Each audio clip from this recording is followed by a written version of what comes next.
ស្ដីបងប្អូនទាំងគ្នាក្នុងវីដេអូនេះខ្ញុំបានពីវិធីការកាត់ឆាតដែល Excel Score ទៅ Score វិញចុះបើសិនជាមានការឆាតបែបនេះឲ្យយើងបញ្ចូលជាភាសាខ្មែរឬក៏យើង download ពី system ណាមួយចឹង Excel Score ទេតែយើងធ្វើទៅជាការឆាតបែបនេះគឺ09 set 25យើងឲ្យ Score ណាបើក្រៅពីនោះវាអត់ Score ទេចឹងអញ្ចឹងក៏ការឆាតខុសរបស់ Excel Score ចឹងវិធីយើងធ្វើគឺយើងបំបែកអានេះជាមួយគ្នាទៅជាលេខខែទៅជាអត់លេខថ្ងៃខែនិងឆ្នាំអញ្ចឹងដើម្បីបំបែកប្រើរบบ text split បាទ text split ប្រើដើម្បីបំបែកអញ្ចឹងថ្ងៃដែលយើងចង់បែកគឺហ្នឹងឲ្យបំបែកគ្នាគឺសញ្ញាត្រេចំណាស់សញ្ញាត្រេក្នុងកណ្ដាលមកបើខ្ញុំចង់ឲ្យបែកចឹងហ្នឹងហើយខ្ញុំអាចអូមមកក្រោមបានទេអូមមកក្រោមមកគឺ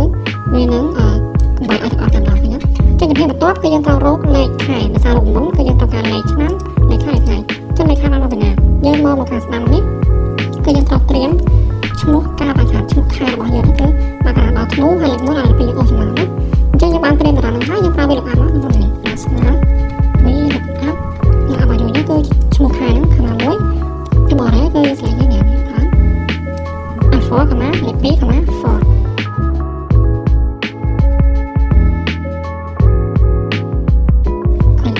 ចឹងចុងក្រោយយើងត្រូវប្រើរមុនចុងក្រោយនោះគឺរមុន date ស្មើ date គឺត្រូវការ3មានឆ្នាំខែហើយថ្ងៃប៉ុណ្ណឹង